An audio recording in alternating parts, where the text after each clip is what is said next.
welcome to another installment of the vlog challenge.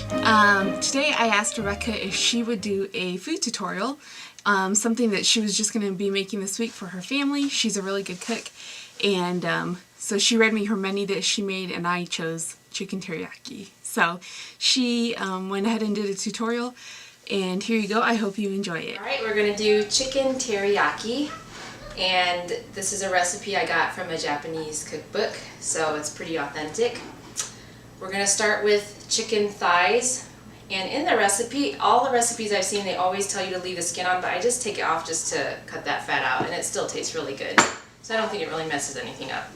But anyway, so I have these chicken thighs, and the bone is still in, but you can do it without the bone. And you take some salt and sprinkle it on your chicken thighs. You don't need a ton. And then some pepper. Okay. And you take a fork and just pierce the meat a little bit.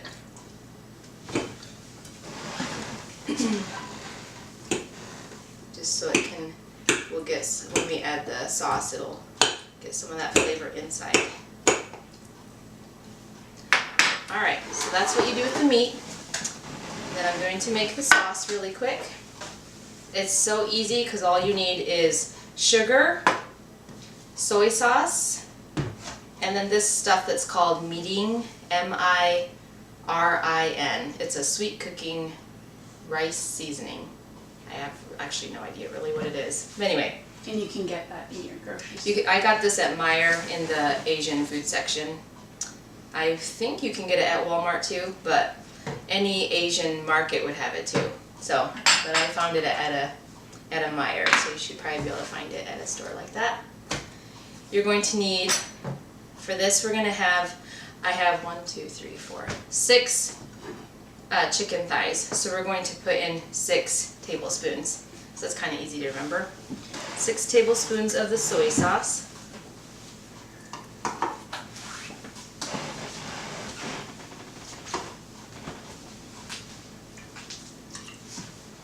And there's a difference between Chinese and Japanese soy sauce.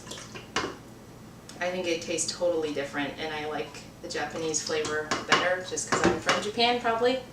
But so I would use the Japanese flavor just because I think the Chinese soy sauce is a little sweeter, so it might totally change when you add this sweet. So it's also 6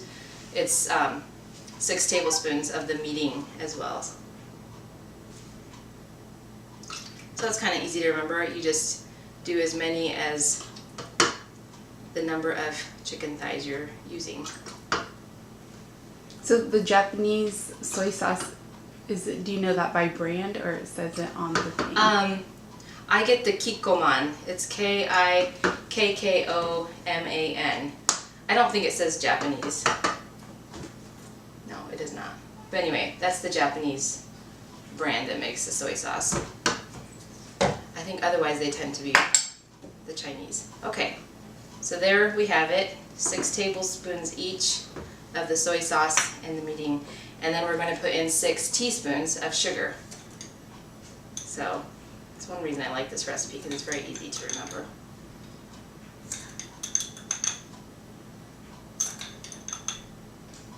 And I suppose you could use other kinds of meat besides the thighs. Like, you could probably use this as a marinade and just marinate like your like a chicken breast or something like that, and then grill it or whatever. But since we're doing this in a pan, the thighs with the bone and stuff seem to stay a little juicier. Alright, so just stir that up until the sugar dissolves, or at least is mixed in. And then we're going to use that towards the end. So now we're going to move to the stove. Okay. Alright, so I've heated up my pan so that the chicken will start to sear when I put it in rather than warm up with the pan. Then we're going to add a little bit of oil. This is olive oil. So I've put the oil in the pan and it's been warming up. So I'm going to add the thighs.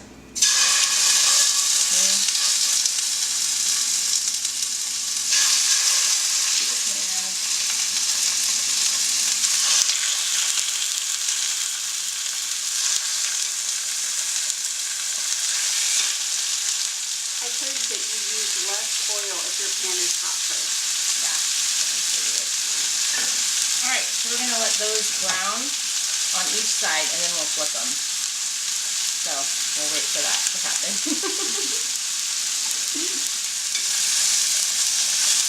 So we're going to turn them over. They're starting to brown. It's only been like a couple minutes at the most. So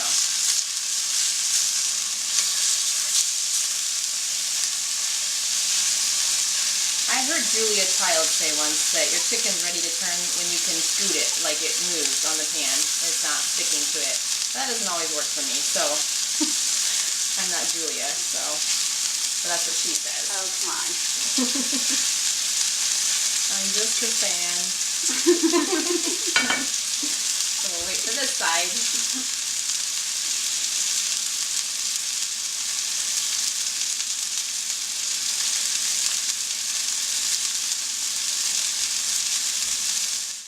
Okay, so they've been seared on both sides. So I'm going to take them out. They're not cooked through yet, but don't worry, we're going to keep cooking them. I'm going to take them out.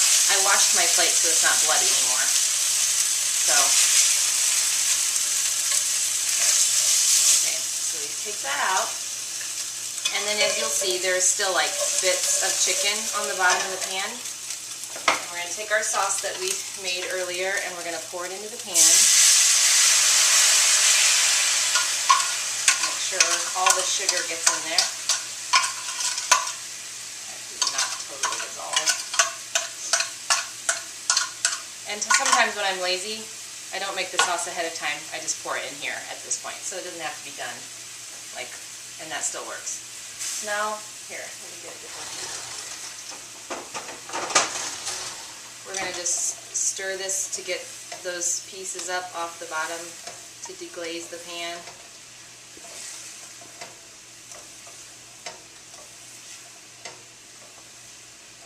We're going to let it cook for like just a minute or whatever till it kind of starts to thicken up a little bit.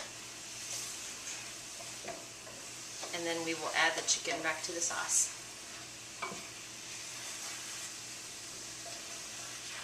So I'm getting all of that stuff off the bottom of the pan. So like 30 seconds, not a minute. And I'm going to add the chicken back in.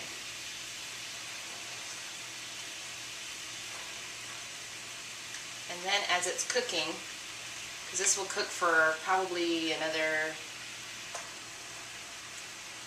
maybe 20 minutes, maybe 10 minutes. I don't know. I'll have to think about this. Well, I'll tell you at the end how long it took, because I don't remember.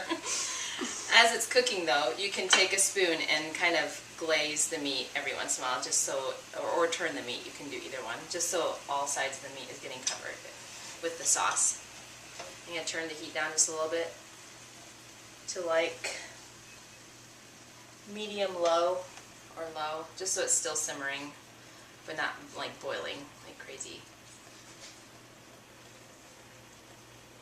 And I don't cover it. I just leave it like that and then just keep, so I can keep coming and covering it and doing that. But you can cover it. I don't think it would hurt anything. So we will sit here and wait for however long this takes till the meat's done.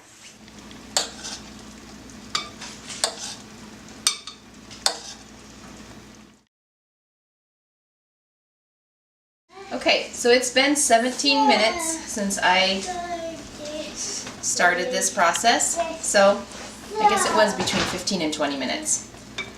This is how they should look when they're done. Just brown, nice and brown. And the sauce has kind of thickened and it's also, you know, some of it's just boiled off. So, but yeah, it's a nice thick sauce and the meat is done. So I'm going to put it on a plate with some rice. Alright, so it's finished. I like to serve it with rice, but you don't have to do it that way. You can just do it like maybe in place of like a fried chicken or something, but much healthier. So there you have it, chicken teriyaki.